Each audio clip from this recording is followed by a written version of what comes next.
Hello everyone, welcome to our channel leading classes.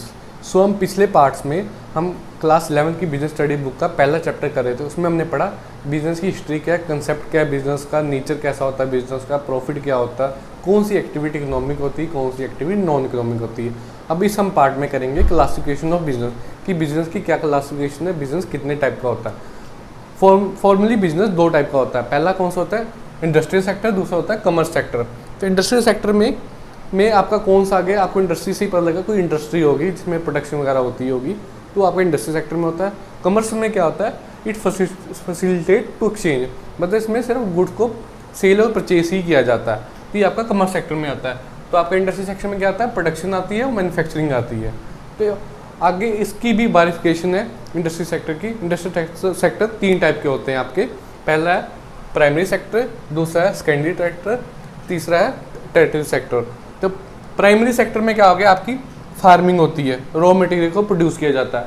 For example कोई farmer आप क्या कहते हैं, गन्ना उगाता है, शुगर केन उगाता है, तो आपका वो पहला सेक्टर में आता है जिसको हम कहते हैं प्राइमरी सेक्टर। तो उसमें फार्मिंग होती है या कोई सिल्क उगाया जाता है, कोई रुई उगाई जाती है खेतों में, तो उसको हम प्राइमरी सेक्टर में आता है, जो कि फार्मिंग में आता है। प्राइमरी सेक्टर में बेसिकली जो चीज़ें रॉ मटेरियल का प्रोडक्शन ही होता है, उसमें वो क्या कहते हैं प्राइमरी सेक्टर में आता है। दूसरा आपका हो गया सेकेंडरी सेक्टर। सेकेंडरी सेक्टर क्या होता है, सेकेंडरी सेक्टर में आपने रॉ मटेरियल तो उगा लिया, तो उसको हम गुड्स में कैसे कन्वर्ट करेंगे, तो सेकेंडरी सेक्टर का काम होता है। इसमें भी आपके प्लांट ही लगते हैं, इसमें मैन्युफैक्चरिंग प्लांट नहीं होता, मैन्युफैक्चरिंग प्लांट ही होता है और प्रोडक्शन प्लांट ही होता है। बट इसमें क्या होता है कि जो रॉ मटेरियल होता है उसको फिनिश गुड में कन्वर्ट किया जाता है। तो आप किस में हो गए, जैसे फॉर एग्जांपल शुगर केन किसान ने उगा तो दिया, तो उसमें शुगर कोइन को शुगर में कन्वर्ट करना वो सेकेंडरी सेक्टर का काम होता है। तो इसके बाद आता है टर्टियरी सेक्टर। टर्टियरी सेक्टर क्या होता है कि आपने शुगर केन भी उगा लिया, शुगर केन से आपने शुगर को भी कन्वर्ट कर लिया, बट वो मार्केट में जाएगा कैसे, लोगों को कैसे मिलेगा, तो वो टर्टियरी सेक्टर का काम होता है। टर्टियरी सेक्टर क्या करता है, ये दोनों सेक्टर को सपोर्ट करता है। फॉर एग्जाम्पल आपके पास शुगर आती है वो किस जरिए आती है, ट्रांसपोर्ट के जरिए आती है, तो ट्रांसपोर्ट के जरिए आएगी और शुगर इतनी प्रोडक्शन होती है तो स्टोर कहाँ होगी, वेयर हाउस में स्टोर होगी। तो ऐसे ही ये तीनों सेक्टर काम करते हैं एक दूसरे के साथ मिलके। फॉर्मली क्या हो गया, पहले में प्राइमरी सेक्टर क्या हो गया, इसमें आपके रॉ मटेरियल को प्रोड्यूस किया जाता है। सेकेंडरी सेक्टर में रॉ मटेरियल को कन्वर्ट किया जाता है फिनिश गुड्स में। और टर्टियरी सेक्टर क्या करता है, जो कि प्रोडक्शन हुई है, फिनिश गुड बना है, उसको मार्केट में कैसे पहुँचाया जाए या रॉ मटेरियल को कैसे पहुँचाया जाए डीलर के पास, वो हेल्प करता है टर्टियरी सेक्टर। इसमें आपके ट्रांसपोर्ट आ गए, वेयर हाउसेस आ गए। तो इसमें तीनों में डिफरेंट टाइप के लोग काम करते हैं, जैसे जिस टाइप की इन्वेस्टमेंट होती है वो इस सेक्टर में काम करता है।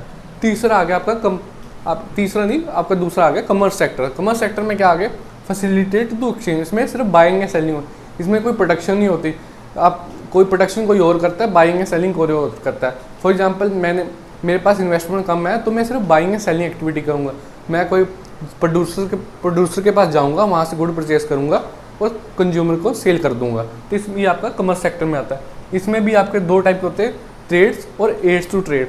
ट्रेड में क्या आ गया, ट्रेड के नाम से ही पता लग रहा है कि बाइंग एंड सेलिंग की एक्टिविटी हो रही है, उसमें ट्रेड होता है। ट्रेड में क्या हो गया, इंटरनल ट्रेड होता है, एक एक्सटर्नल ट्रेड होता है। इंटरनल ट्रेड अब क्या होता है, एक्सटर्नल ट्रेड क्या होता है, नाम से पता लग रहा है आपको, इंटरनल मतलब अंदर से, एक्सटर्नल मतलब बाहर।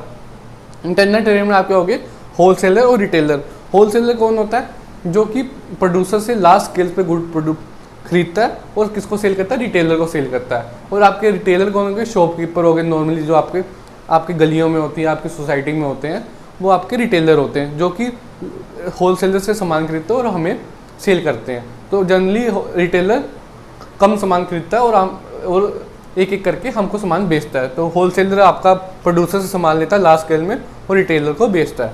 तो ये आपके ट्रेड में आ गए। तो आपने जनरली ज़्यादातर आपने आसपास में इलाकों में, आप जैसे हम सोसाइटी में रहते हैं, वहाँ पर ज़्यादातर आपका ट्रेड सेक्टर ही काम करता है, कमर्स सेक्टर ही काम करते हैं लोग, उसमें बाइंग एंड सेलिंग की एक्टिविटी में होगी। जब अब आप इंडस्ट्रियल एरिया की तरफ जाते हैं, उसमें आपके इंडस्ट्रियल सेक्टर होते हैं, उसमें आपके प्राइमरी सेक्टर, सेकेंडरी और टर्टियरी सेक्टर काम करते होते हैं। और इसमें कमर्स में आगे क्या है, एड्स टू ट्रेड। अब एड्स टू ट्रेड क्या होता है, एड्स टू ट्रेड भी सेम टर्टियरी सेक्टर की तरह होता है, कि जो कि बाइंग, जिसमें वो अपने कमर्स वाली सेक्टर को हेल्प करता है ताकि वो सेल कर सके गुड्स एंड सर्विसेज का। तो इसमें भी आपके ट्रांसपोर्ट हो गए, बैंकिंग होंगे, वेयर हाउसेस हो गए, जो कि बाइंग एंड सेलिंग एक्टिविटी होती है, वो भी तो ट्रांसपोर्ट के जरिए ही होगी। जैसे इसमें ट्रांसपोर्ट के जरिए होती थी, तो बैंकिंग कैसे हेल्प करता है, जैसे कि आपको पैसे चाहिए, इन्वेस्टमेंट चाहिए, तो कौन देगा, बैंक ही तो देगा आपको लोन। तो ये एज टू ट्रेड का काम होता है। वेयर हाउसेस भी इसमें बाइंग एंड सेलिंग एक्टिविटी चाहिए।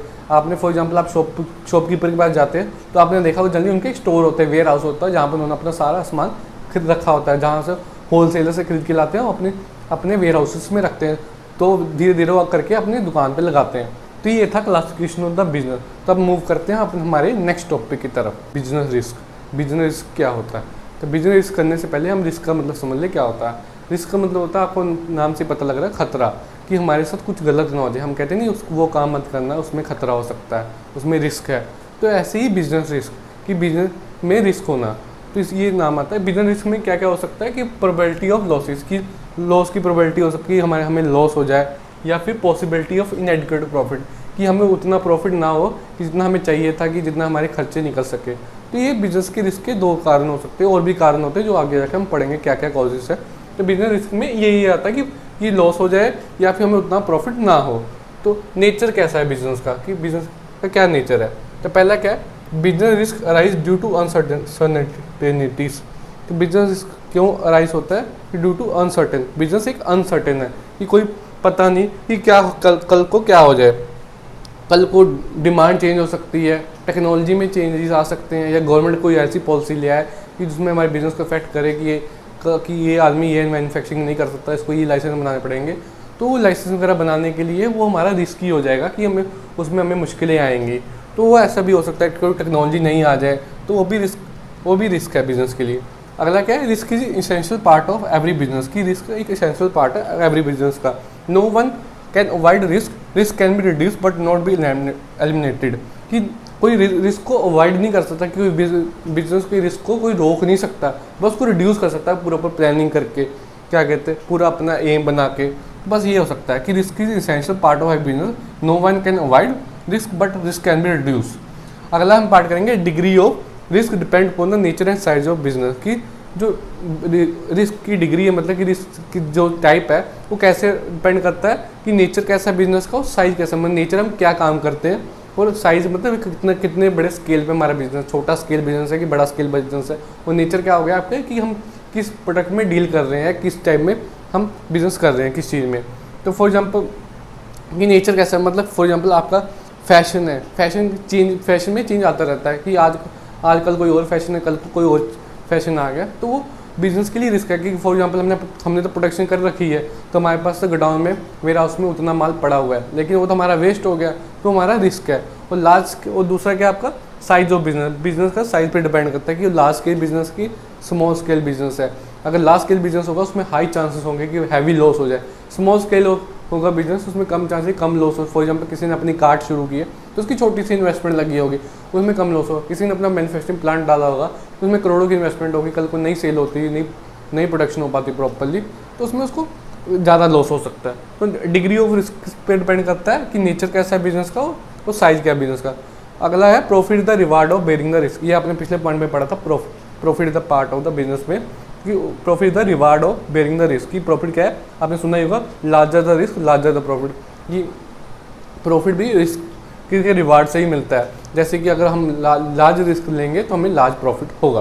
तो ये था हमारा पॉइंट बिजनेस का रिस्क। आगे हम करेंगे कॉजेस ऑफ बिजनेस रिस्क, कि बिजनेस रिस्क के क्या क्या कॉजेस हैं, क्यों होता है बिजनेस रिस्क। तो पहला क्या है, 4 तरह के आपके बिजनेस के कॉजेस होते हैं। कौन कौन से? Natural cause, human cause, economic cause, physical cause. तो इसमें हम फिर आपकी बारीकेशन पढ़ते हैं क्या क्या है। नेचुरल कॉज, नाम से ये नेचुरल नेचर से जो रिलेटेड हो, कि नेचुरल क्लाइमेटी आ गई। फॉर एग्जांपल आपका बिजनेस है कई जगह पे, वहाँ पर फ्लड आ गया या अर्थक्वेक आ गया, आपकी मशीनरी डिस्ट्रॉय हो जा सकती है, आपका प्रोडक्शन प्लान पूरा डिस्ट्रॉय हो सकता है। या आपकी शॉप है कोई, तो वहाँ पर आपकी दुकान है, वहाँ पर फ्लड आ गया, उससे आपको इफेक्ट हो जाएगा बिजनेस। या फिर क्या कहते हैं, अर्थक्वेक आ गया तो आपकी वहाँ पर दुकान गिर सकती है, टूट सकती है, या फिर आसपास के एरिया में डिस्ट्रॉयमेंट हो सकती है। तो इससे हमारा ही नेचुरल कॉज होता है बिजनेस। तो ये हमारा आ गया नेचुरल कॉज, इसमें हमारी नेचुरल क्लाइमेटीज होती हैं। दूसरा क्या है हमारा ह्यूमन कॉज, कि जो बिजनेस रिस्क ह्यूमन की वजह से हो। ह्यूमन की वजह से मतलब कि जैसे कि एम्प्लॉय की वजह से। फॉर एग्जांपल आपके एम्प्लॉय आपके पास काम कर रहे हैं, बट वो अच्छे से काम नहीं कर रहे, ठीक है, वो फॉर एग्जांपल बैठ के फ़ोन ही चला रहे हैं, ध्यान नहीं दे रहे प्रोडक्शन की तरफ, क्या उसके बाद अचानक से मशीन ख़राब हो जाती है, या नई प्लांट या प्रोडक्शन नहीं हो रही, उन्होंने ध्यान नहीं दिया, तो ये आपकी ह्यूमन कॉस्ट होते हैं, उससे भी आपका बिजनेस में रिस्क आ सकता है।